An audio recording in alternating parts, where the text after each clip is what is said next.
Berhenti bicara tentang masa lalu. Saatnya menatap masa depan. Bersama Ishak Rafiq, Direktur Eksekutif Masa Depan Institut.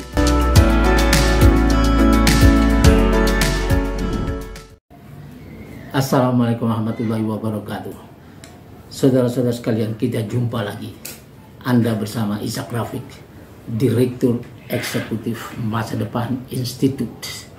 Panjangnya Institut Masa Depan Indonesia. Kita akan lanjutkan kuliah ekonomi politik kita kemarin. Kita sudah bicara tentang kewajiban pemerintah melindungi rakyat dan tanah air, tanah tumpah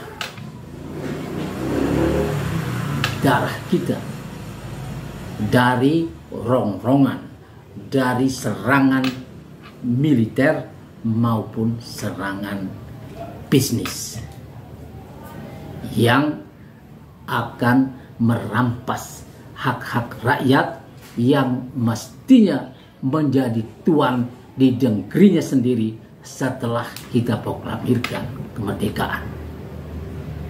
Itulah tujuan negara kita, ya, menciptakan kemakmuran buat rakyatnya, kesejahteraan buat rakyatnya, keamanan buat rakyatnya, mencerdaskan kehidupan bangsa.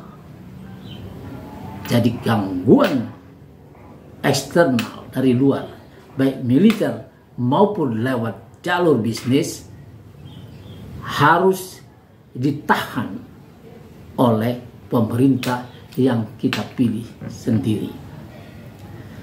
Nah, bila serangan militer kita sudah mengalaminya, banyak negara bahkan sampai di milenium ketiga ini masih mendapat serangan militer dari negara lain. Misalnya Vietnam, Korea dulu, Irak, Afghanistan, Hong Kong diserang oleh tentara merah Cina untuk melunakkan mereka menjadi bagian dari Cina. Jangan bicara demokrasi di negara Cina. Sebentar lagi mungkin Taiwan akan dapat giliran. Cuman Taiwan tak mudah ditundukkan seperti Hong Kong. Karena Taiwan menganggap dirinya adalah negara lain, bukan bagian dari Cina. Sedangkan Hong Kong sejak awal menganggap dirinya adalah bagian dari Cina. Cuman dengan dua sistem. Kemudian sistem yang kedua itu, yang bernama demokrasi itu, tidak diinginkan oleh Xi Jinping. Maka selesailah itu. Dan darah mempertahankan kemerdekaan berpikir di Hong Kong itu sudah mengalir dan sekarang seperti sudah lunak. Nah, serangan lewat jalur bisnis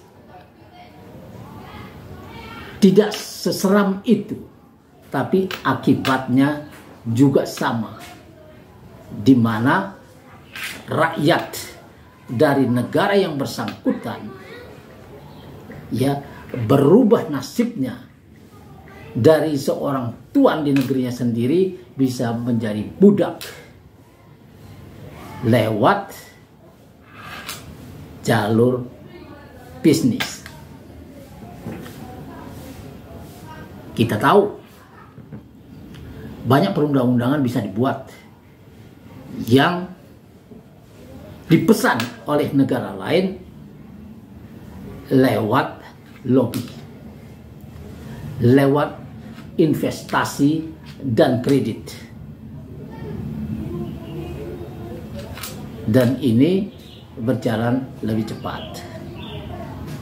Semua orang menganggap Omnibus Law, undang-undang cipta kerja yang memudahkan asing dan mempersulit tenaga kerja sendiri yang bisa menjadi kulit kontrak seumur hidup mereka tanpa pernah diangkat.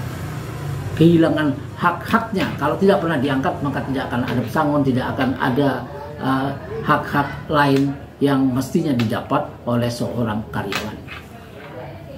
Omnibus Law dianggap ada di tataran itu.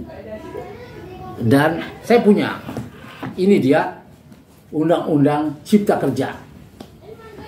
Ya, Undang-Undang Republik Indonesia nomor 11 tahun 2020 tentang Cipta Kerja atau Omnibus Law. Nah, ini undang-undang ini sudah disahkan dan sudah dinyatakan inkonstitusional oleh MK, tapi diputar balik lagi, didaur ulang lewat Perpu, kemudian disahkan lagi sebagai undang-undang. Kenapa begitu ngototnya di sini? Dan besok undang-undang ini, ya hari Kamis besok tanggal 27 akan disidangkan kembali lewat judicial review oleh Aliansi Buruh. Rizal Ramli, bekas Menko Perekonomian pada zaman Gus Dur dan Menteri Keuangan pada zaman Kiai Haji Abdurrahman Wahid itu akan menjadi saksi ahli. Kita lihat apa yang terjadi besok. Tapi yang akan kita bahas ini adalah bagaimana tugas pemerintah yang diwajibkan oleh undang-undang untuk melindungi segenap tumpah darah Indonesia ini dan rakyatnya ini dari rongrongan itu yang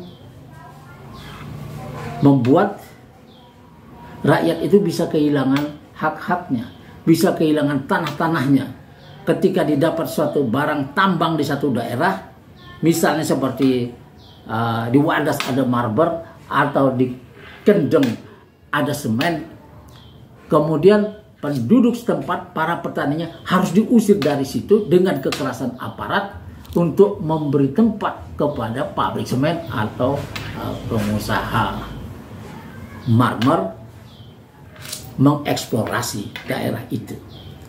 Di alam merdeka hal seperti ini tidak boleh terjadi dan itu tugas pemerintah untuk melindunginya. Bila pemerintah tidak mau melindunginya, maka adalah tugas DPR, wakil rakyat, untuk menegur pemerintah, mengontrol pemerintah agar kembali ke jalur yang seharusnya. Kalau itu tidak terjadi, maka dua-duanya menjadi musuh rakyat. Dan sekarang negeri ini sedang panas dingin oleh keinginan itu, keinginan melakukan perubahan ya lewat jalur people power. Ini sudah mulai menghangat di masyarakat.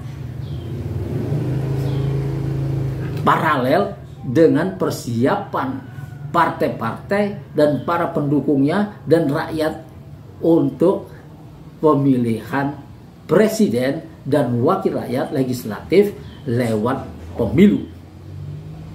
Pemilihan legislatif dan pemilihan presiden. Dan ada pilkada dan lain sebagainya berkelindan di situ. Dengan keinginan untuk merubah lewat jalur lain, yaitu people power. People power itu artinya revolusi. Sebuah keinginan dari orang-orang yang selama ini dipinggirkan dan merasa tidak perlu ikut campur dalam urusan-urusan negara, sekarang berpikir bahwa kami harus ikut campur karena nasib kami dipertaruhkan kepada kalian dan kalian ternyata tidak memperjuangkan nasib kami dan kami masuk dalam kemiskinan yang akut dan mereka sekarang menolaknya. Ini yang disebut people power. Nah, dua ini sedang berjalan dan ada kewajiban pemerintah dan presiden. Sebetulnya kalau pemerintah cukup cerdas menangani ini, lebih ringan membiarkan pemilu pilpres ini berjalan fair, demokratis tanpa menghalangi siapapun yang mau maju. Itu yang paling aman. Dan para peserta pemilu, parpol-parpol ini, ya kalau dia merasa bahwa dia bisa menang lewat jalur demokratis, maka tidak ada persoalan, mereka akan ikut saja. Tapi kalau orang-orang ini merasa dicurangi dan bakal dicurangi, seperti yang pernah dibocorkan oleh Ketua KPU Hasyim Asy'ari kepada Ketua Partai Republik I, yaitu Hasnaini, si wanita emas, bahwa yang akan dimenangkan adalah pasangan Ganjar dan Erik, maka tahap pertamanya harus dilakukan adalah membubarkan KPU ini, menggantinya KPU dan Bawaslu dengan yang lain.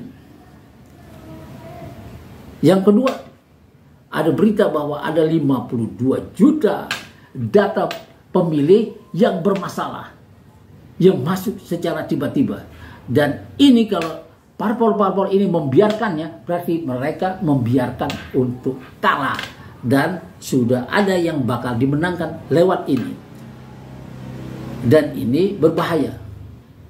Kalau ada kemenangan lewat ini, lewat data pemilih yang dimain-mainkan ini, maka hasilnya menjadi tidak sah. Dan itu mengundang people power juga setelah Pilpres.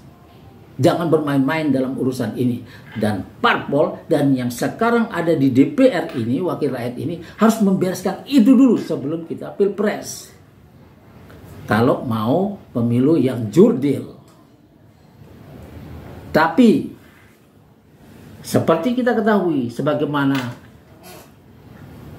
diungkap oleh Bambang Pacul dari PDIP dalam sidang di DPR, bahwa ya DPR ini, para wakil rakyat ini tergantung ketua-ketua partainya itu.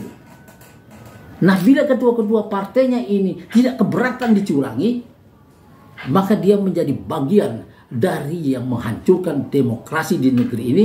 Dan gerakan cabut mandat seperti yang pernah didengungkan oleh Hariman Siregar, tokoh Malari, itu akan menjadi kenyataan dalam waktu tidak lama lagi. Dan ini mahal dan ini berbahaya.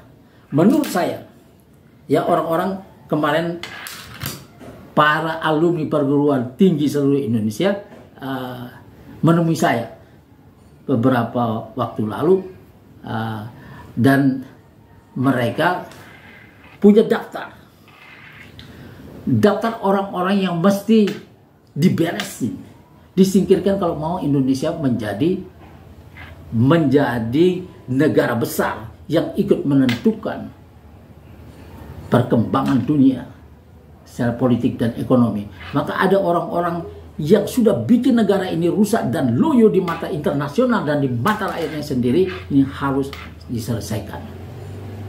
Kemudian saya mengintip lagi, ada 30 grup usaha yang tercatat di situ yang juga harus mendapat sanksi sosial yang berat. Saya coba lihat daftarnya. Di situ ada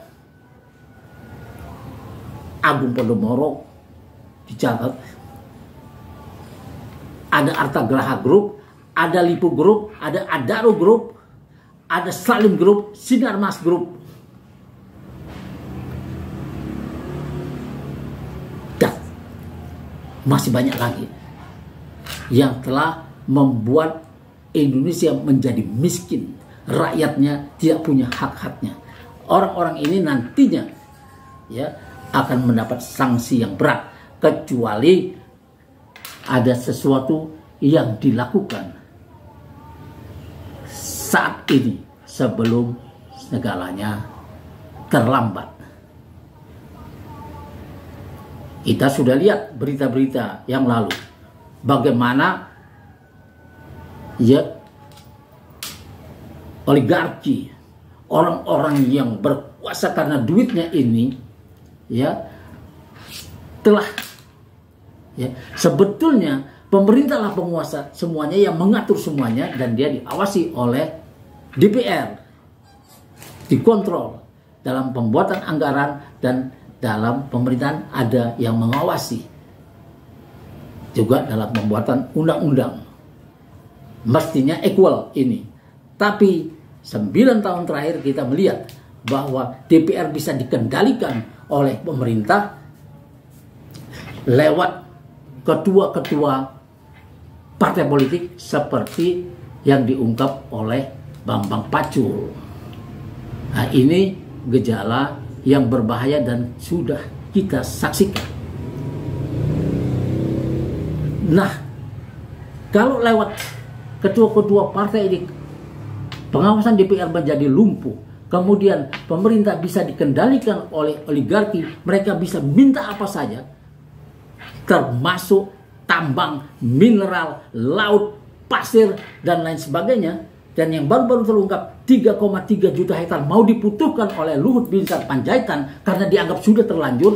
Yang begini menunjukkan bahwa negara ini tidak punya wibawa terhadap konglomerat, terhadap pebisnisnya. Dan ini harus dihentikan.